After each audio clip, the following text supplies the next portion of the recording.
Hello bazooka എന്ന ചിത്രത്തിൻ്റെ first റെസ്പോൺസാണ് ഇന്നൊരു വീഡിയോ ഭാഗത്തെ. വീഡിയോയിൽ മുൻപ് വീഡിയോ ലൈക്ക് ചെയ്യുക, ചാനൽ സബ്സ്ക്രൈബ് ചെയ്യാൻ വേണ്ടി ശ്രമിക്കുക. മമ്മൂട്ടി, ദിവ്യ പിള്ളെ എന്നൊക്കെ പ്രധാന കഥാപാത്രങ്ങളായി ഇന്ന് ഏപ്രിൽ 10 റിലീസിനെത്തിയ ചിത്രമായിരുന്നു ബസൂക്ക. എല്ലാ സിനിമാ പ്രേമികളും ഒരേപോലെയായിരുന്നു ബസൂക്ക എന്ന ചിത്രത്തിൻ്റെ റിലീസിനായി കാത്തിരുന്നത്.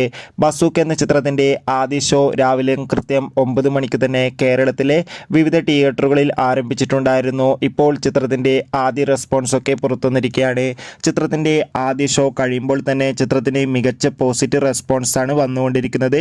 ചിത്രം ഒരു പക്ക ആക്ഷൻ ത്രില്ലറാണെന്നും ചിത്രത്തിൽ മമ്മൂട്ടിയുടെ മികച്ച ആക്ഷൻ രംഗങ്ങളും മികച്ച അഭിനയം തന്നെ കാണാൻ വേണ്ടി സാധിക്കുന്നുണ്ടെന്ന് റിപ്പോർട്ടുകൾ സൂചിപ്പിക്കുകയാണ്. എന്തായാലും ബസൂക്ക എന്ന ചിത്രത്തിൻ്റെ കൂടുതൽ റെസ്പോൺസിനായി കാത്തിരിക്കാം. ഈ വരുന്ന ഏപ്രിൽ മാസം അങ്ങോട്ട് ധാരാളം ചിത്രങ്ങൾ OTT റിലീസ് ചെയ്യും. നമ്മുടെ ചാനൽ ഭാഗം പരിശോധിച്ചാൽ ആ വീഡിയോയ്ക്ക് നിങ്ങൾക്ക് കാണാം.